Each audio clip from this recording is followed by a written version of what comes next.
जय हिंद। आज की क्लास में हम लोग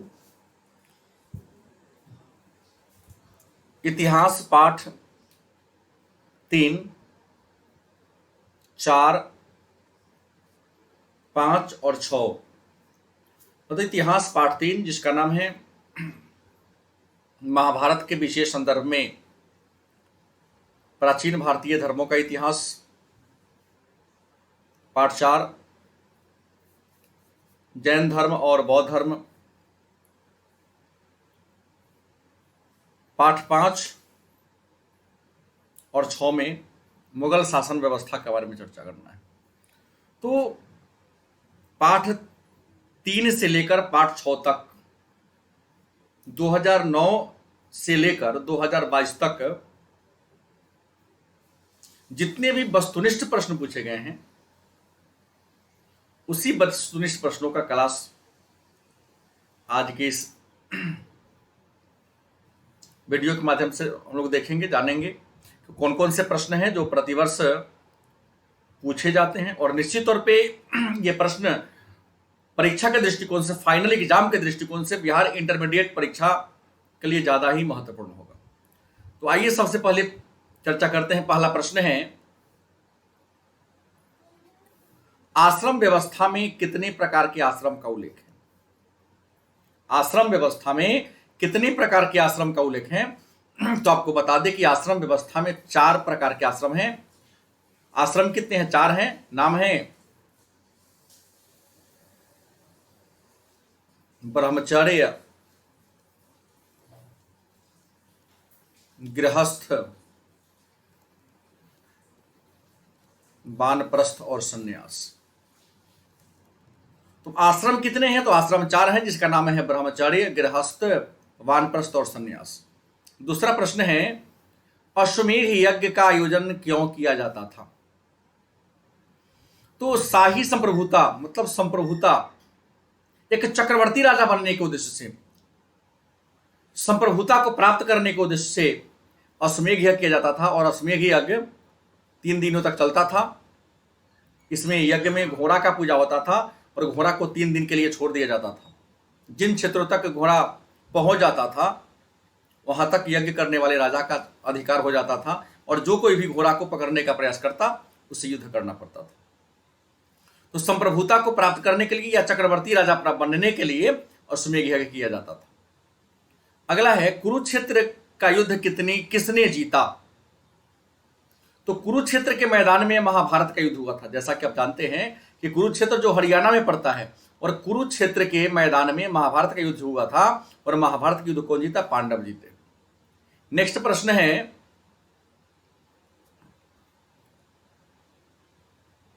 गंगापुत्र किसे कहा जाता है? गंगापुत्र किसे कहा जाता है? तो गंगापुत्र भीष्म को कहा जाता है। किसे कहा जाता? भीष्म को। इनके बचपन का नाम था देवव्रत, वास्तविक नाम देवव्रत था। गंगा इनके माता का नाम था, पिता इनका नाम शांतनु था। क्योंकि गंगापुत्र भीष्म अटल प्रतिज्ञा करने के कारण इनका नाम भीष्म पड़ गया। अगला है, महाभारत का युद्ध कितने दिनों तक चला? तो आपको बता दें कि महाभारत का युद्ध कुरुक्षेत्र के मैदान में 18 दिनों तक चला था। महाभारत का युद्ध कितने दिनों तक चला था? तो महाभारत का युद्ध 18 दिनों तक चला था। कहां? तो कुरुक्षेत्र के मैदान में चला था।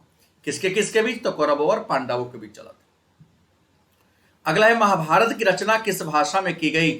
छठा प्रश्न है, महाभारत की रचना किस भाषा में की गई? तो आपको बता दें, महाभारत की रचना संस्कृत भाषा में की गई थी। अगला प्रश्न है, महाभारत किसने लिखा? तो महाभारत की रचना महर्षि वेद व्यास ने किया था। किसने किया? महर्षि वेद व्यास ने किया था। अगला है, मनुस्मृति में विवाह के कितने प्रकार का उल्लेख है? मनुस्मृति में या महाभारत में विवाह के कितने प्रकार का उल्लेख है? तो मनुस्मृति में विवाह के 8 प्रकार का उल्लेख है। नेक्स्ट है, महाभारत में गंगा पुत्र के नाम से किसे जाना जाता था? तो महाभारत में गंगा पुत्र के नाम से भीष्म को जाना जाता था। अगला, द्रौपदी किसकी पत्नी थी? तो आपको बता दें, द्रौपदी जिसे पांचाली भी कहा जाता था। द्रौपदी जिसे पांचाली भी कहा जाता था। और द्रौपदी अर्जुन, नकुल, सहदेव, भीम, युधिष्ठिर।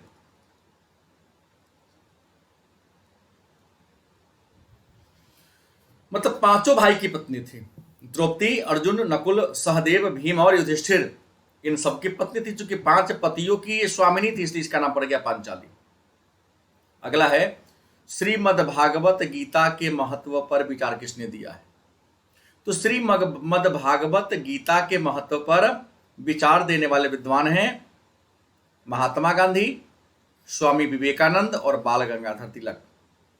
तो श्रीमद् भागवत गीता के महत्व पर चर्चा महात्मा गांधी ने किया है, विवेकानंद ने किया है और बाल गंगाधर तिलक ने किया है। नेक्स्ट प्रश्न है, महावीर स्वामी का जन्म कहाँ हुआ था? महावीर स्वामी का जन्म कब हुआ था? महावीर स्वामी का जन्म कब हुआ था? तो महावीर स्वामी का जन्म 540 ईसा पूर्व में हुआ था। कब हुआ? 540 ईसा पूर्व में हुआ। नेक्स्ट प्रश्न है, प्रथम बौद्ध संगीति कहाँ हुई? तो प्रथम बौद्ध संगीति राजगृह में हुआ था 483 ईसा पूर्व में। अजात शत्रु के शासन काल में हुआ था। तो प्रथम बौद्ध संगीति कहाँ हुई? राजगृह में हुई, 483 ईसा पूर्व में हुई, अजात शत्रु के शासन काल में हुई थी। अगला है, सांची का स्तूप किस धर्म से संबंधित है? तो सांची का स्तूप बौद्ध धर्म से जुड़ा हुआ है। सांची का स्तूप किस धर्म से जुड़ा हुआ है? तो सांची का स्तूप बौद्ध धर्म से जुड़ा हुआ है। नेक्स्ट प्रश्न है, चौथी बौद्ध परिषद किस शासक के काल में हुई थी? या चौथी बौद्ध सभा किसके काल में हुई? तो चौथी बौद्ध सभा कनिष्क, कुषाण वंश के सबसे महान राजा कनिष्क के शासन काल में हुई थी। कहाँ हुई थी? कनिष्क के शासन काल में। कहाँ? तो कश्मीर के कुंडल वन में। कश्मीर के कुंडल वन में हुई थी। अगला प्रश्न है, स्तूप का संबंध किससे है? तो स्तूप का संबंध बौद्ध धर्म से है। मतलब बौद्ध धर्म में समाधि को क्या कहते हैं? स्तूप कहते हैं। मतलब महात्मा बुद्ध को मृत्यु के बाद उनके कब्र पर जो भवन बनाए गए उसी को स्तूप कहते हैं। तो स्तूप का संबंध किस धर्म से है? बौद्ध धर्म से है। अगला प्रश्न है, त्रिपिटक साहित्य का संबंध किस धर्म से है? तो जो पीटक, जिसका मतलब होता है टोकरी, पीटक का मतलब क्या? टोकरी। और त्रिपिटक मतलब 3 टोकरी। तो त्रिपिटक जो साहित्य है वह बौद्ध धर्म से जुड़ा हुआ है। और त्रिपिटक का नाम है सुत्त पिटक, विनय पिटक और अभिधम पिटक। अगला है 18वां नंबर प्रश्न, महात्मा बुद्ध को ज्ञान की प्राप्ति कहाँ हुई थी? महात्मा बुद्ध को ज्ञान की प्राप्ति कहाँ हुई थी? तो महात्मा बुद्ध को ज्ञान की प्राप्ति बोध गया में हुई थी। कहाँ हुई थी? बोध गया में महात्मा बुद्ध को ज्ञान की प्राप्ति हुई। नेक्स्ट प्रश्न है, श्वेतांबर और दिगंबर का संबंध किस धर्म से है? श्वेतांबर और दिगंबर का संबंध किस धर्म से है? तो श्वेतांबर और दिगंबर का संबंध जैन धर्म से है। अगला प्रश्न है, तलवंडी में किस संत का जन्म हुआ था? तलवंडी में किस संत का जन्म हुआ? तो तलवंडी में गुरु नानक का जन्म हुआ था। किसका हुआ था? गुरु नानक, जिन्होंने सिख धर्म की स्थापना किया था। तो तलवंडी में गुरु नानक का जन्म हुआ था। अगला प्रश्न है, इस प्रश्न को प्रतिवर्ष पूछा जाता है कि महावीर स्वामी ने पार्श्वनाथ के सिद्धांत में क्या जोड़ा? महावीर स्वामी ने पार्श्वनाथ के सिद्धांत में क्या जोड़ा? आपका उत्तर होगा ब्रह्मचर्य। उत्तर क्या होगा? ब्रह्मचर्य होगा। नेक्स्ट प्रश्न है, सांची मध्य प्रदेश के किस जिला में है? सांची मध्य प्रदेश के किस जिला में है? तो आपको बता दें, सांची मध्य प्रदेश के रायसेन जिला में है। सांची मध्य प्रदेश के रायसेन जिला में। नेक्स्ट प्रश्न है, कुंडल वन में चतुर्थ बौद्ध संगीति किस शासक के शासनकाल में हुई? कुंडल वन में चौथी बौद्ध संगीति किसके काल में हुई? तो कनिष्क के शासन काल में हुई। किसके काल में? कनिष्क के काल में हुई। फिर प्रश्न है, महावीर स्वामी का जन्म कहाँ हुआ? तो महावीर स्वामी का जन्म की अगर बात करते हैं तो महावीर स्वामी का जन्म कुंडग्राम में हुआ था। कहाँ हुआ? कुंडग्राम। यहां पर लिखने में मिस्टेक हो गया, कुंडलवन नहीं, कुंडग्राम में हुआ था। नेक्स्ट प्रश्न है, तृतीय बौद्ध संगीति का आयोजन कहाँ हुआ था? तो तीसरी बौद्ध संगीति का आयोजन पाटलिपुत्र में हुआ था। तृतीय बौद्ध संगीति का आयोजन कहाँ हुआ? पाटलिपुत्र में। किसके शासनकाल में? तो अशोक के शासनकाल में हुआ था। तीसरी बौद्ध संगीति का आयोजन कहाँ हुआ? तो पाटलिपुत्र में हुआ। अगला है महात्मा बुद्ध का जन्म कहाँ हुआ था? तो महात्मा बुद्ध का जन्म कपिलवस्तु में हुआ था। महात्मा बुद्ध का जन्म कहाँ हुआ? तो महात्मा बुद्ध का जन्म कपिलवस्तु में हुआ था। नेक्स्ट प्रश्न है जैन धर्म के 24वें तीर्थकर कौन थे? जैन धर्म के 24वें तीर्थकर कौन थे या अंतिम तीर्थकर कौन थे? तो महावीर स्वामी जैन धर्म के 24वें तीर्थकर थे। अगला प्रश्न है आइन ए अकबरी या आईने ए अकबरी के कितने भाग हैं? तो आइन ए अकबरी के 5 भाग हैं। आइन ए अकबरी के कितने भाग हैं? 5 भाग हैं। अगला है अकबरनामा की रचना किसने किया? तो अकबरनामा की रचना अबुल फजल ने किया। अकबरनामा किसने लिखा? अबुल फजल ने लिखा। नेक्स्ट है अकबर ने टोडरमल को दीवान ए अशरफ कब बनाया? अकबर ने टोडरमल को दीवान ए अशरफ कब बनाया?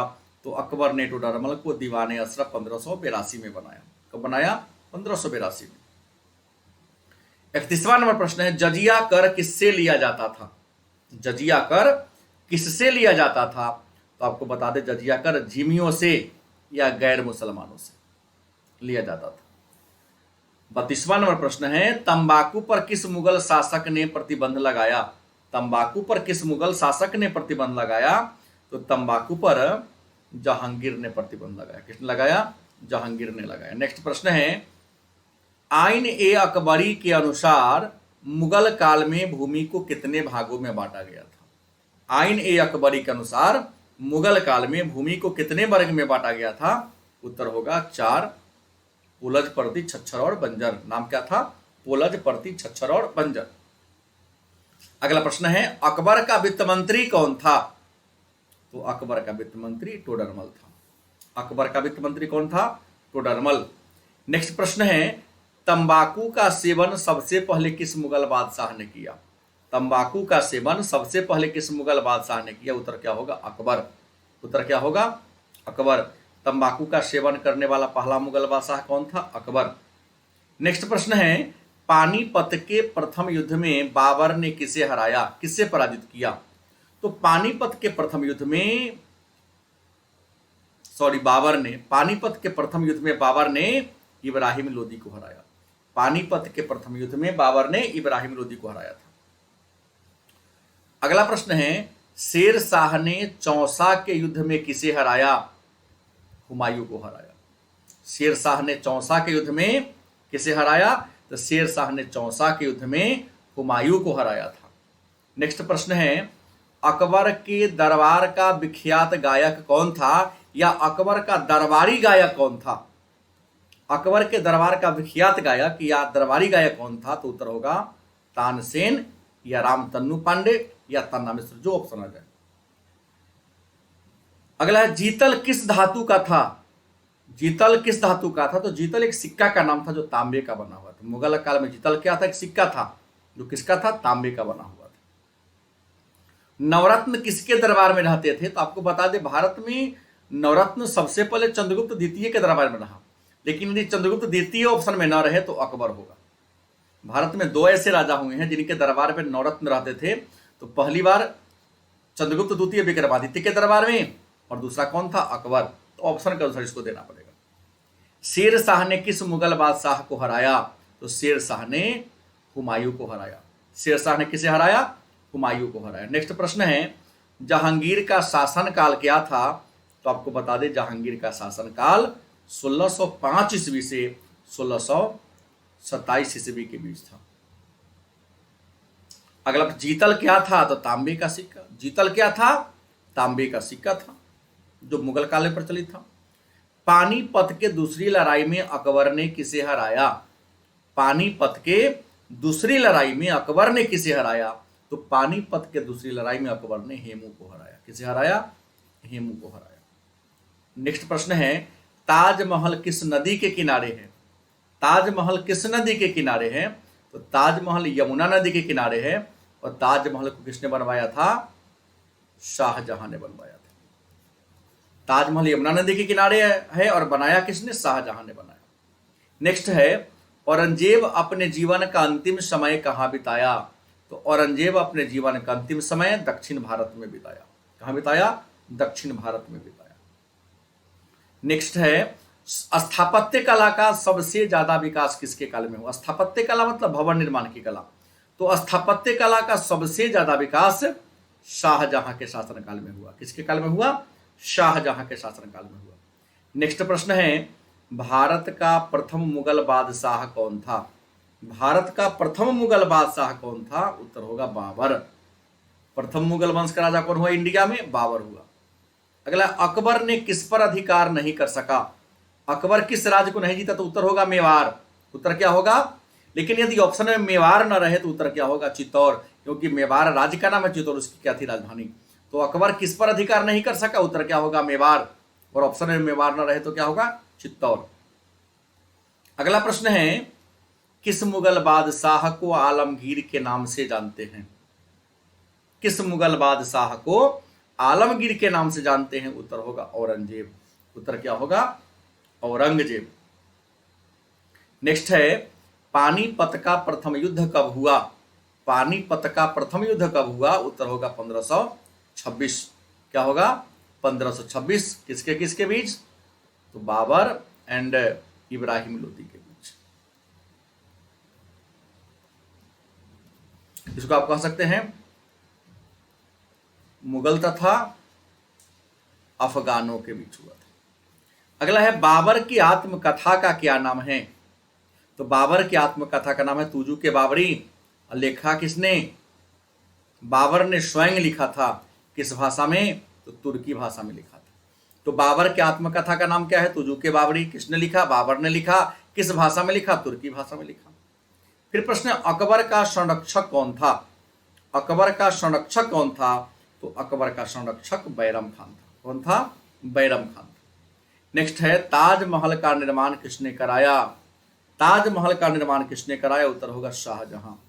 ताजमहल का निर्माण किसने कराया? शाहजहां ने कराया। अपनी पत्नी मुमताज की याद में कराया था। अगला है, अकबर के समकालीन इतिहासकार कौन था? तो अकबर के समकालीन इतिहासकार बदायूनी था। अकबर के समकालीन इतिहासकार कौन था? बदायूनी। नेक्स्ट प्रश्न है, किस प्रशासकीय सुधार के लिए शेरशाह को जाना जाता है? किस प्रशासकीय सुधार के लिए शेरशाह को जाना जाता है? उत्तर होगा भूमि व्यवस्था में सुधार के लिए, क्योंकि शेरशाह भूमि व्यवस्था में सुधार के लिए भारत में प्रसिद्ध है।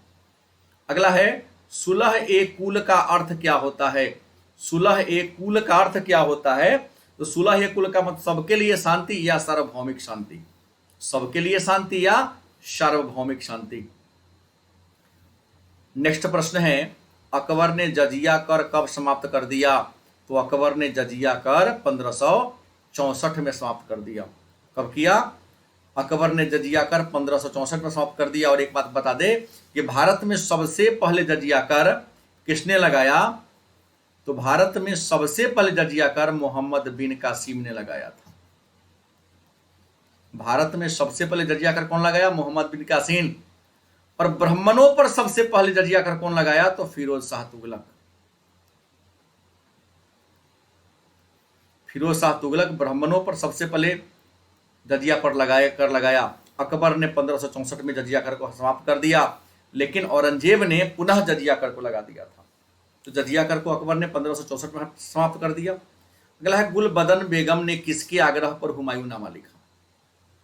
गुलबदन बेगम किसके आग्रह पर हुमायूंनामा लिखा? तो गुलबदन बेगम अकबर मतलब अपने भतीजा अकबर के आग्रह पर कहने पर हुमायूंनामा लिखा। बादशाहनामा किसने लिखा या बादशाहनामा के लेखक कौन है? तो बादशाहनामा के लेखक अब्दुल हमीद लाहौरी हैं। कौन है? अब्दुल हमीद लाहौरी बादशाहनामा के लेखक हैं। अगला, फतेहपुर सीकरी को राजधानी किसने बनाया? तो फतेहपुर सीकरी को राजधानी किसने बनाया? अकबर ने बनाया। किसने बनाया? अकबर ने 1571 में बनवाया था। तो अकबर फतेहपुर सीकरी जो उत्तर प्रदेश में है, किसने राजधानी बनाया? अकबर ने 1571 में। अगला, अकबर ने दीन ए इलाही की शुरुआत कब किया? तो अकबर ने दीन ए इलाही की शुरुआत 1582 में किया, लेकिन यदि ऑप्शन में 1582 ना रहे तो आप 1581 दे सकते हैं।